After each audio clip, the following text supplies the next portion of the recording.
That's right, folks. That's right. P.O. Box 1972. The full address is listed below. I would love to hear from you. Maybe it's a postcard. And listen, I love new communication. Obviously, YouTube, Instagram, all social media. Like, I love communicating in the digital world. But hey, I'm not afraid of a little snail mail. You know, sometimes it's nice to get a little snail mail. And here's what I'm thinking. I'm on this t-shirt kick, and this, you know, just like designing t-shirts, I'm just like, I can't stop thinking about it.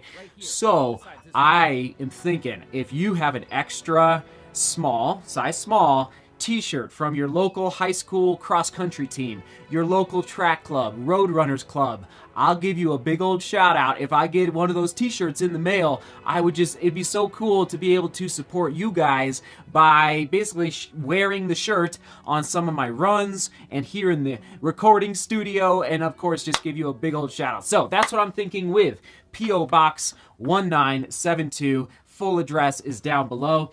Okay, first of all, I'm holding the Salomon Speedcross 4, a shoe that is very different than the Pegasus 35 Turbo, but I bring this shoe up because I almost forgot to do a full review of this shoe. So before 2018 is done, I definitely want to review the Pegasus 35 Turbo for you.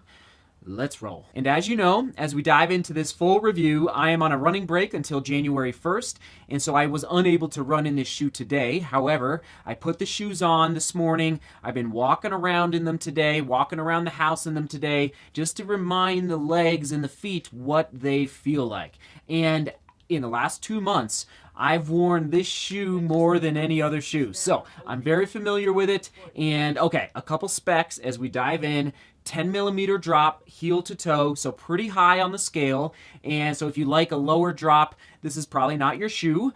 As far as weight goes, nobody on the internet can decide, not even Nike really, because I couldn't find it on the Nike website, but nobody can agree upon how much this shoe weighs. I saw 7 ounces, I saw 9 ounces. They're probably just measuring different size shoes.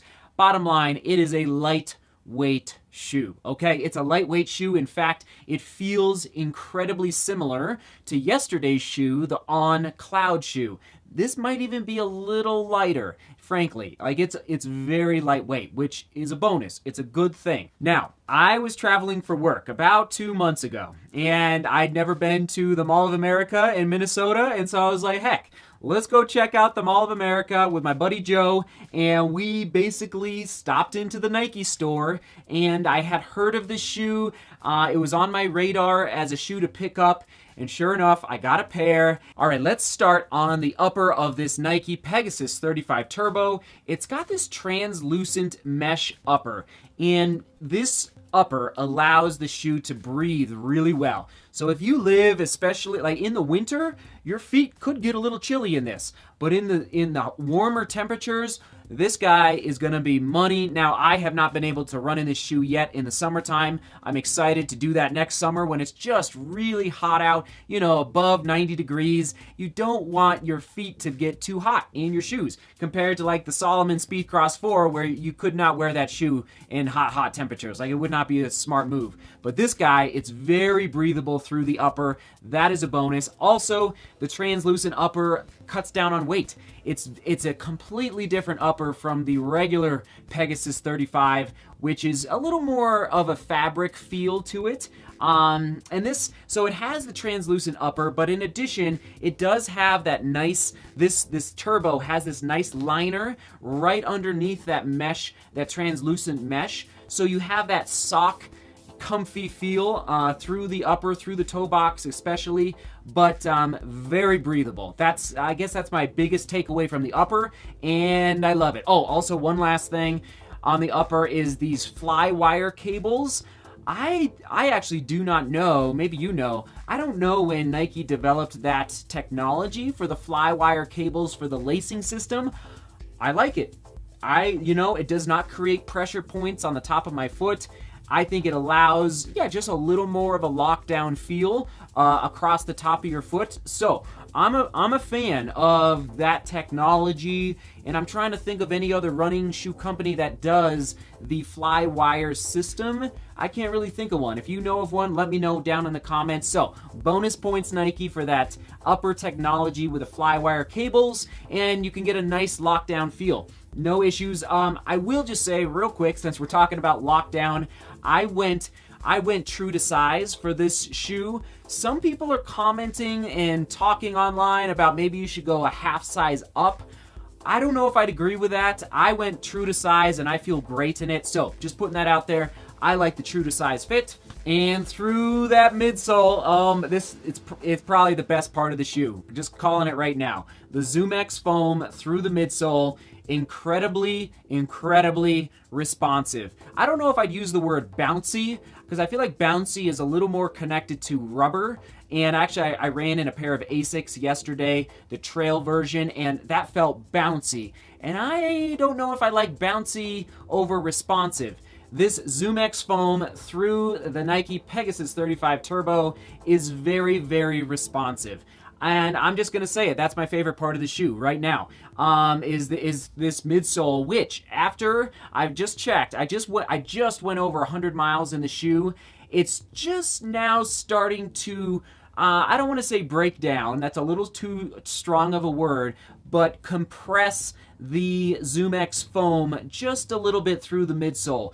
Is it major? No, I don't think so. I think I can at least get a couple hundred more miles out of this foam. Of course, the responsiveness will slowly decrease over time, but no major breakdown through the midsole yet, just after 100 miles.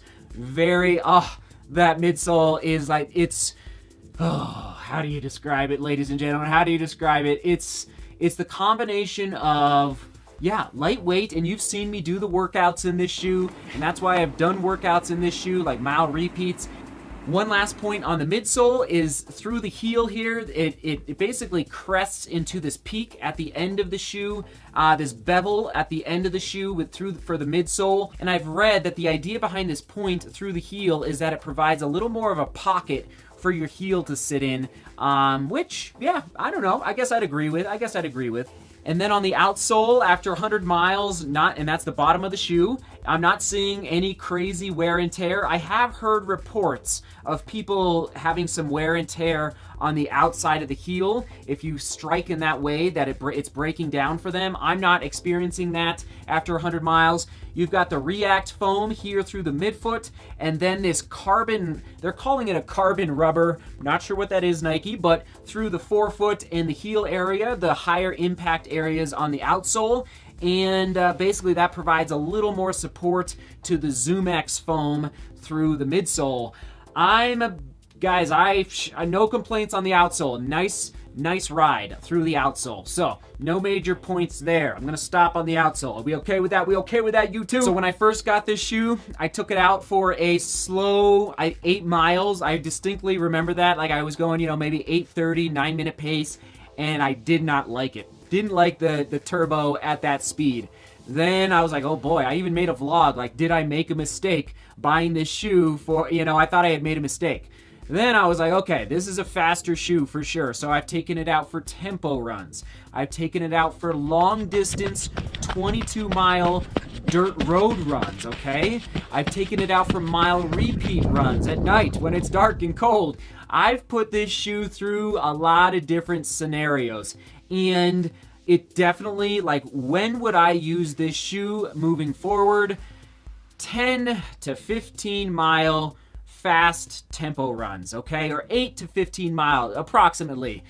For the long run, I am leaning more in the direction of the Vomero 14. I love the Vomero 14 for a little more stability, a little more support for those long runs. And for me, that's like 20 miles and above.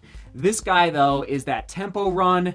I've even done, I believe I did a track workout in this thing just to see how it would respond on the track. I think it did pretty good, but bottom line, that is when I would use this shoe. And when, like, you just got to think about this, if you're getting ready for a marathon, like, I would not race a marathon in the turbo, but it could be done. It could be done if you're looking for a little more support for a marathon race and you don't want to completely beat your body up.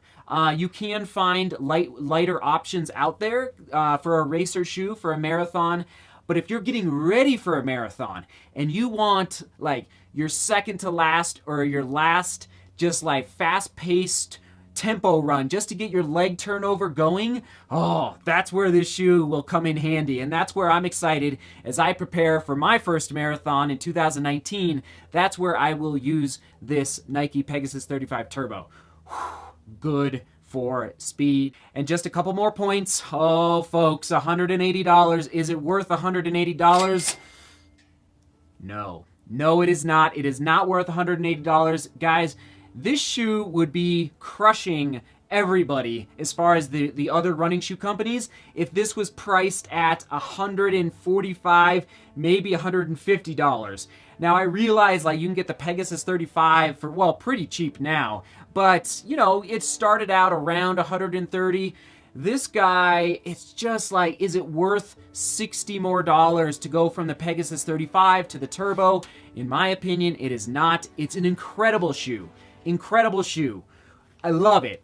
But as far as value goes, you might just frankly, just wait till 2019, spring 2019, and I believe the price will begin to come down. So for the spring marathons, summer marathons, maybe just wait like 3 or 4 months, and hopefully you'll start to see this price come down as they, I'm guessing, are developing the next Turbo. Does that make sense? So I would just be patient. Be patient in purchasing this shoe.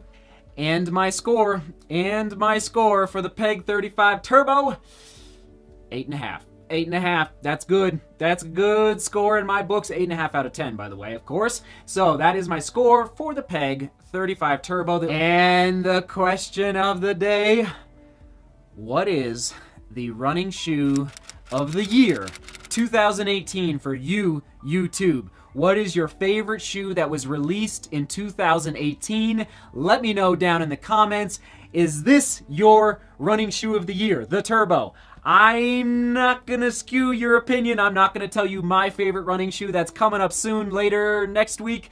But that is the question of the day. I'm excited to see your answers. Like, think of all the running shoes out there, all of the ones you've purchased and that you've put miles into. What is your favorite running shoe from 2018? Let us know down in the comments. And of course, the keyword is 2018. It's actually a number, but hey, that works. And I love you guys. That is today's vlog. Thanks for watching me review this Turbo. Even though I was not able to run in it today, I've put so many miles into it with different scenarios where the camera was rolling, so I hope you were fairly entertained watching all that B-roll. So I love you guys. Thanks for being here. Woo! I think this is vlog 997, so we're getting closer to that 1,000. It's incredible. Whew. Seek beauty, work hard, and love each other.